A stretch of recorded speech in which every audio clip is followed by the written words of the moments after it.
பொதுத் தேர்வுகளில் அரசு பள்ளி மாணவர்களின் சாதனை அதிகரித்து வருவதாக நடிகர் சூர்யா பெருமிதம் தெரிவித்துள்ளார்.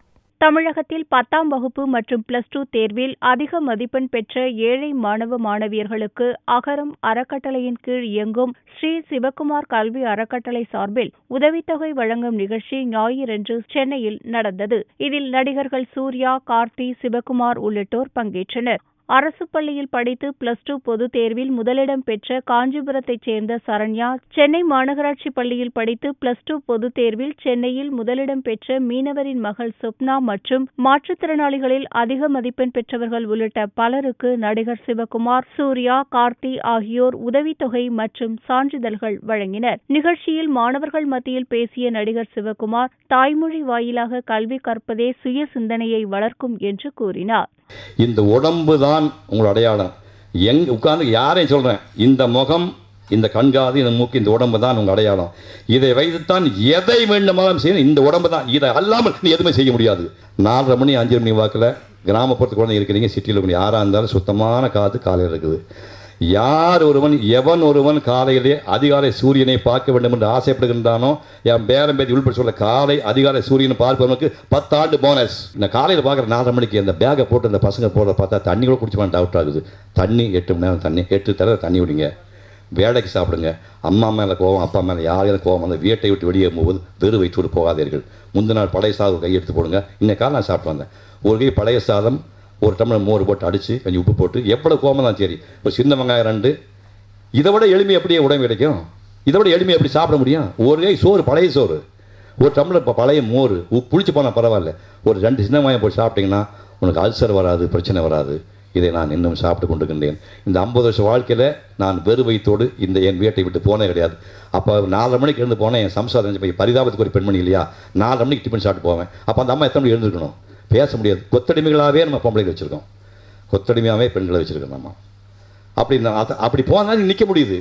ஸோ காலையில் எழுந்தோடனே நீங்கள் 1 மணி நேரம் வாக்கிங் போங்க. ட்ரெட்மில்லாம் வந்து ஒரு வழியெல்லாம் பண்ணுறீங்க, ஆக்சிஜன் கிடைக்காது. சும்மா ஒரு வெறியில் பண்ணுறலாம்.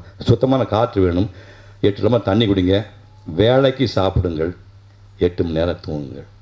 இதை மட்டும் தொடர்ந்து செய்தால் இந்த கல்வியும் இந்த ஒழுக்கமும் தான் உங்களை உலகத்திலே உச்சத்தை கொண்டு போய் நிறுத்தும் என்று சொல்லி வாய்ப்புக்கு நன்றி கூறி விடைபெறுகின்றேன். நன்றி.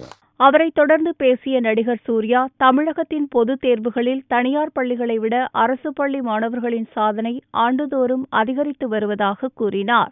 few years back வரைக்கும், I think 2012 வரைக்கும் அப்படின்னு நினைக்கிறேன், கவர்மெண்ட் ஸ்கூலில் இருந்து வர ஸ்டூடெண்ட் பாப்புலேஷன் தான் அதிகம். காலேஜுக்கு போகிற ஸ்டூடெண்ட் கம்யூனிட்டியில் கவர்மெண்ட் ஸ்கூல்லேருந்து வர கிட்டத்தட்ட 70% of the student community population வந்து அரசு பள்ளிகள்லேருந்து தான் வந்துட்டு இருக்காங்க. தமிழில் இருக்கிற அடுத்த ஜென்ரேஷன் பார்த்திங்கன்னா வெறும் 30% மட்டும்தான் ப்ரைவேட் ஸ்கூல்லையும் மற்ற ஸ்கூல்லையும் படிச்சிருக்கிற மாணவர்கள். ஸோ அவ்வளவு கான்சன்ட்ரேஷன், அவ்வளவு சப்போர்ட், அவ்வளவு நம்ம இண்டிவிஜுவல் ஆகட்டும், கார்ப்பரேட்ஸ் ஆகட்டும், எல்லாருமே நம்ம கவனம் செலுத்த வேண்டியது வந்து பள்ளி மாணவர்கள், கவர்மெண்ட் ஸ்கூல் மாணவர்களுக்கு வந்து அரசு பள்ளி மாணவர்களுக்கு கொடுக்கணும். ஏன்னா அவங்க தான் வந்து அவ்வளோ சாதனைகளும் பண்ணிகிட்ருக்காங்க, அவ்வளோ பேர் வந்துட்டுருக்காங்க. கல்யாணி ஐயா சொன்ன மாதிரி மற்ற ப்ரைவேட் ஸ்கூலில் நடக்காத விஷயம் வந்து நல்ல விஷயம் அரசு பள்ளியில் நடக்குதுன்னா வந்து அவங்களுக்கு 9th ஸ்டாண்டர்ட் சிலபஸ் சொல்லிக் கொடுக்கப்படுது, 11th ஸ்டாண்டர்ட் ஸ்டூடெண்ட்ஸ் வந்து சொல்லிக் கொடுக்கப்படுது.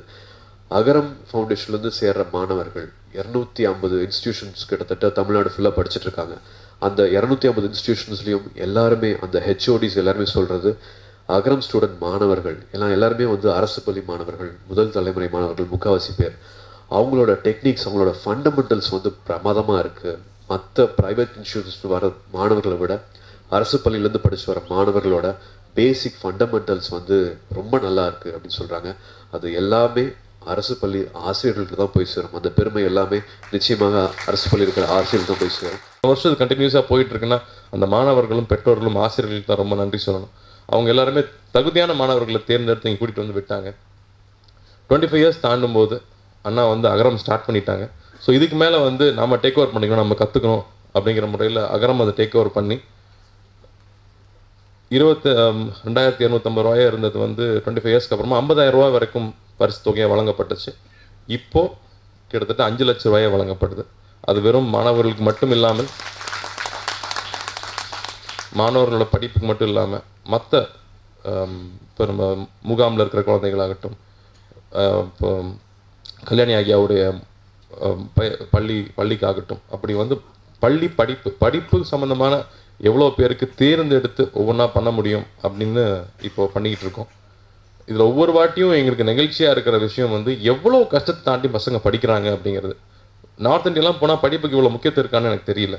ஆனால் இங்கே வந்து நம்ம ஊரில் அதை புரிஞ்சுக்கிட்டு பெற்றவங்களும் சரி எப்படியாவது என் பையனை படிக்க வச்சிடணும்னு சொல்லி போராடி படிக்க வச்சிடுறாங்க. ஐ திங்க் அதனால தான் வந்து எங்கே போனாலும் நம்ம ஊரில் வந்து டெவலப்மெண்ட் பார்க்க முடியுது. மற்ற மாநிலங்கள் நான் ட்ராவல் பண்ணும்போது பார்த்தா ஒரு சிட்டியை தாண்டியாச்சுன்னா ஒன்றுமே இருக்காது. ஆனால் தமிழ்நாட்டில் அப்படி இல்லை, எல்லாரும் தொழில் பண்ணிகிட்டு இருக்காங்க, ஏதோ ஒன்று பண்ணிகிட்டு இருக்காங்க. ஸோ இந்த கல்வி தொடர்ந்து நல்லா போய்கிட்டே இருக்கணும். 1194 வாங்கியிருக்கேன். ரொம்ப ஹாப்பியாக இருக்குது. ஸ்கூலில் டீச்சர்ஸ்லாம் ரொம்ப சப்போர்ட் பண்ணாங்க, நல்லா கோச்சிங் கொடுத்தாங்க. அகரம் ஃபவுண்டேஷன்ஸ் இந்த மாதிரி ஸ்டூடெண்ட்ஸை என்கரேஜ் பண்ணுறது ரொம்ப சந்தோஷமாக இருக்குது. படிப்புக்காக இவ்வளோ பெரிய ப்ரோக்ராம் ஆர்கனைஸ் பண்ணி இப்படிலாம் பண்ணுறது ரொம்ப சந்தோஷமாக இருக்குது. Thank you Sivakumar sir, Suriya sir and Karthi sir, எல்லாருக்கும் தேங்க்யூ. நடைபெற்ற பொதுத் தேர்வில் 1195 மதிப்பெண்கள் பெற்றுள்ளேன். மாநிலத்தில் முதலிடம் பிடித்துள்ளேன். எனக்கு மிகவும் மகிழ்ச்சியாக உள்ளது.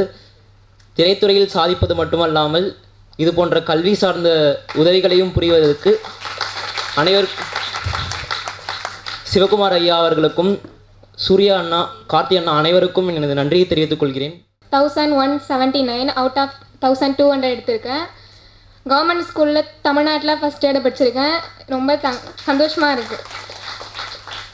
இது எல்லோரும் சொல்ல டைலாக்காக இருந்தாலும் அதான் உண்மை. என்னென்னா இது சப்போர்ட் பண்ண டீச்சர்ஸ், ஹெச்எம், எங்களுடைய பேரண்ட்ஸ், ஃபேமிலி எல்லாருமே ரொம்ப சப்போர்ட் பண்ணாங்க. எனக்கு ரொம்ப பிடிச்ச ஒரு வாசகம் இருக்குது, அது சொல்லணும்னு விரும்புகிறேன். வெற்றிக்காக நீ வந்து காத்திருக்காதே, உன்னுடைய அர்ப்பணிப்பு உண்மையாக இருந்தால் அந்த வெற்றியே உனக்காக காத்திருக்கும் அப்படி சொல்லுவாங்க. அது எனக்கு பிடிச்ச ஒரு வாசகம். எல்லாருக்கும் தேங்க்ஸ். உதவித்தொகை பெற்ற மாணவர்கள் அனைவரும் நிகழ்ச்சியில் பங்கேற்று பேசினர். அதைத் தொடர்ந்து மாணவர்களுடன் நடிகர் சூர்யா மொபைல் போனில் செல்ஃபி புகைப்படம் எடுத்துக்கொண்டார்.